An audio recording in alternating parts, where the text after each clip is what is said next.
A very warm welcome to all my lovely students. So today we are going to discuss the poem Once Upon a Time. But before beginning the poem, please do like, share and subscribe my channel Creative Minds Pushpdeep Lote.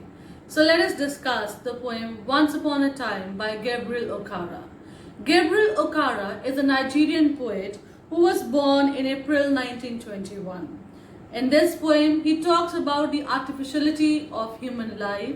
He talks about the lack of innocence of youth. So let us discuss the poem in detail. This is a poem by a Nigerian poet, Gabriel Okara, in which he laments the loss of innocence of youth. In it, he condemns the hypocrisy of adults, hemmed in and constrained by rules and conventions, adopting masks for different occasions for lying, cheating and betraying, whereas childhood is portrayed as a time of honest laughter and spontaneity. So students, in this poem, the poet laments about the loss of innocence of youth. He portrays the comparison between how the nature of a child is and what changes an adult human being has in his life. His life is full of artificiality. He lacks innocence, which a child has full. So this is a beautiful comparison between the adult life and the childhood. So let us discuss the poem. Once upon a time, son, they used to laugh with their hearts.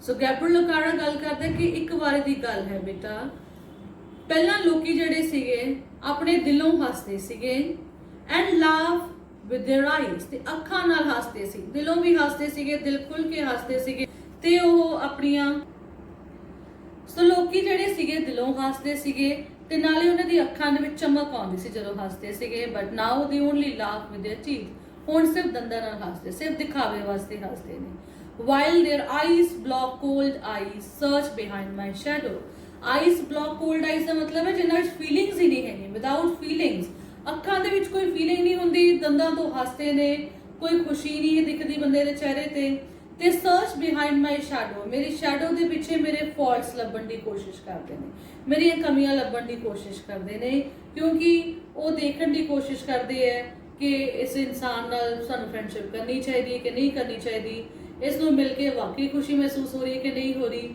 ਜਾਂ ਸਿਰਫ formality ਸੇ ਇਹਦੇ ਨਾਲ ਹੱਥ ਮਿਲਾਉਣੇ ਨੇ। There was a time indeed they used to shake hands with their hearts. So father अपने son नाल गलबात कर रहे हैं, conversation कर रहे हैं. So की कहता हो? There was a time indeed, एक समा सी बेटा, they used to shake hands with their hearts. और लोग की हाथ मिलाने से दिलों मिलाते सीगे. But that's gone son. पर होरो समा चला गया है. Now they shake hands without hearts. सुनो बिना किसी feelings तो हाथ मिलाते ने. while their left hand search my empty pockets, ਤੇ ਖੱਬਾ ਹੱਥ ਸੱਜੇ ਹੱਥ ਨਾਲ ਹੱਥ ਮਿਲਾਉਂਦੇ ਤੇ ਖੱਬਾ ਹੱਥ ਮੇਰੀ empty pockets ਨੂੰ ਲੱਭਦਾ ਹੈ, ਇਹ ਦੇਖਣ ਦੀ ਕੋਸ਼ਿਸ਼ ਕਰਦਾ ਹੈ ਵੀ ਇਸ ਬੰਦੇ ਨਾਲ ਕੋਈ ਸਾਨੂੰ ਫਰੈਂਡਸ਼ਿਪ ਕਰਕੇ ਕੋਈ ਫਾਇਦਾ ਹੋਊਗਾ ਕਿ ਨਹੀਂ ਹੋਊਗਾ, ਇਹਦੇ ਨਾਲ ਸਾਨੂੰ ਕੋਈ ਫਾਇਦਾ ਹੁੰਦਾ ਫਿਰ ਤਾਂ ਫਰੈਂਡਸ਼ਿਪ ਕਰ ਲਈਏ, ਨਹੀਂ ਤਾਂ ਇਹਦੇ ਨਾਲ ਗੱਲ ਕਰਨ ਦੀ ਕੋਈ ਲੋੜ ਨਹੀਂ ਹੈ। there is no need of interacting with real person. feel at home, come again, they say, and when I come again feel at home once twice. So ਕਹਿੰਦੇ ਜਦੋਂ ਆਪਾਂ ਕਿਸੇ ਦੇ ਘਰੇ ਜਾਂਦੇ ਆ ਤਾਂ ਲੋਕੀ ਕੀ ਕਹਿੰਦੇ, ਆਪਣਾ ਹੀ ਘਰ ਸਮਝੋ, ਆਓ ਆਓ ਤੁਹਾਡਾ ਆਪਣਾ ਹੀ ਘਰ ਹੈ, ਉਹ ਕਹਿੰਦੇ ਨੇ once and twice, ਇੱਕ ਵਾਰੀ ਕਹਿਣਗੇ, ਦੋ ਵਾਰੀ ਕਹਿਣਗੇ, there will be no thrice, ਤੀਜੀ ਵਾਰੀ ਨਹੀਂ ਕੋਈ ਕਹਿੰਦਾ, for then I find doors shut on me, ਤੀਜੀ ਵਾਰੀ ਤਾਂ ਦਰਵਾਜ਼ਾ ਬੰਦ ਹੀ ਮਿਲਦਾ ਹੈ, ਦੁਬਾਰਾ ਤੁਹਾਡਾ ਕੋਈ ਵੈਲਕਮ ਕਰਨ ਨੂੰ ਤਿਆਰ ਨਹੀਂ ਹੈ। So I have learned many things son, इसलिए मैं कई चीज़ां सीख चुकिया हाँ बेटा। I have learned to wear many faces, कई प्रकार दे चेहरे मखौटे पहन के मैं चलदा हाँ, जिवें कि असीं ड्रेसेस चेंज करते हाँ उही असीं चेहरे चेंज करते हैं। होम फेस घर दा साडा होर चेहरा है, ऑफिस फेस ऑफिस दा साडा होर चेहरा है, स्ट्रीट फेस जो असीं किते जा रहे हैं साडा होर चेहरा है, होस्ट फेस साडे घरे कोई आ रहा साडा होर चेहरा है, कॉकटेल फेस ਜਦੋਂ ਅਸੀਂ ਕਿਸੇ ਪਾਰਟੀ ਤੇ ਜਾ ਰਹੇ ਹਾਂ ਤਾਂ ਸਾਡਾ ਹੋਰ ਚਿਹਰਾ ਹੈ। ਸੋ ਸਟੂਡੈਂਟਸ, ਅਸੀਂ ਅੱਡ-ਅੱਡ ਜਿਹੜੇ ਚਿਹਰੇ ਹੈ ਉਹ ਮੁਖੌਟੇ ਪਹਿਨ ਕੇ ਚੱਲਦੇ ਹਾਂ with all their conforming smiles, ਉਹਨਾਂ ਸਾਰਿਆਂ ਦੇ ਵਿੱਚ ਇੱਕੋ ਤਰ੍ਹਾਂ ਦੀਆਂ ਹੀ ਸਮਾਈਲਸ ਨੇ, like a fixed portrait smile। ਜਿਵੇਂ ਪਿਕਚਰ ਦੇ ਵਿੱਚ ਅਸੀਂ ਇੱਕ ਸਮਾਈਲ ਦਿੰਦੇ ਆ ਨਾ ਚੀਜ਼ ਕਹਿ ਕੇ, ਸੋ ਫਿਕਸ ਸਮਾਈਲ ਹੈ ਸਾਡੀ, ਸੇਮ ਉਸੇ ਤਰ੍ਹਾਂ ਦੀ ਜਿਹੜੀ ਸਮਾਈਲ ਹੈ ਉਹ ਸਾਰੇ ਚਿਹਰਿਆਂ ਤੇ ਦੇਖਣ ਨੂੰ ਮਿਲਦੀ ਹੈ। And I have learned to laugh only with my teeth। ਮੈਂ ਵੀ ਸਿੱਖ ਗਿਆ ਹਾਂ ਸਿਰਫ ਦੰਦਾਂ ਨਾਲ ਹੱਸਣਾ।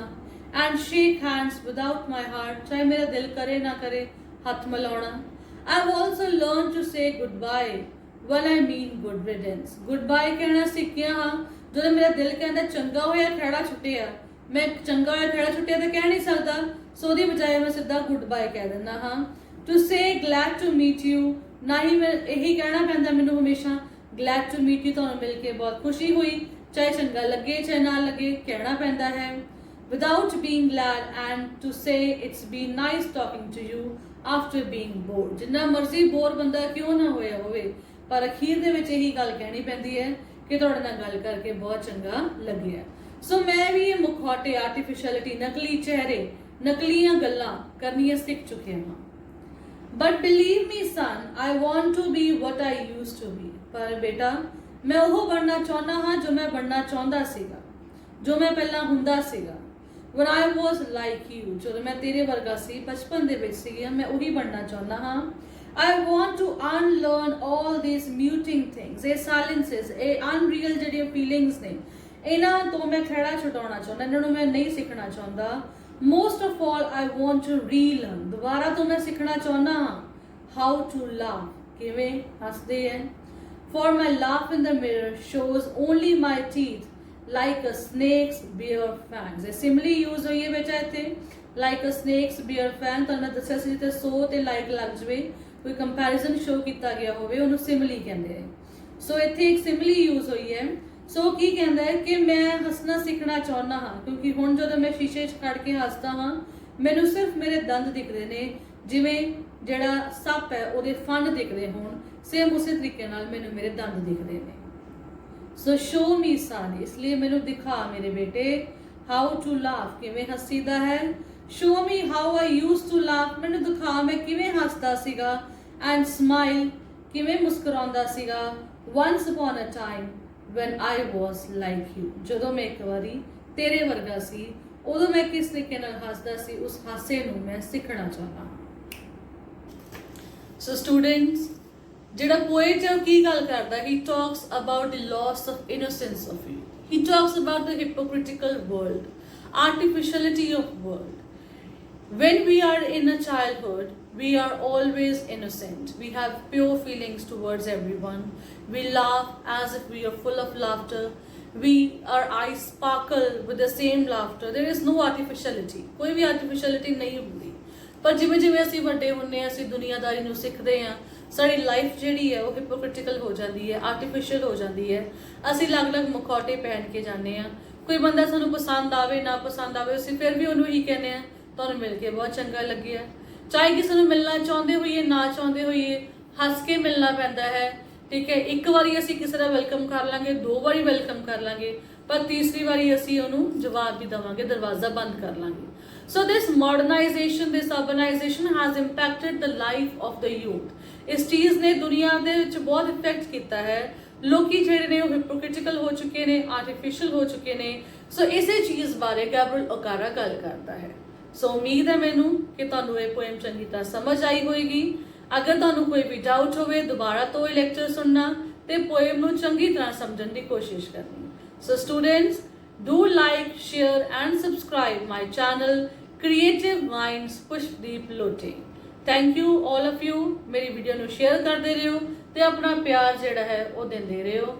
Thank you students, have a nice day.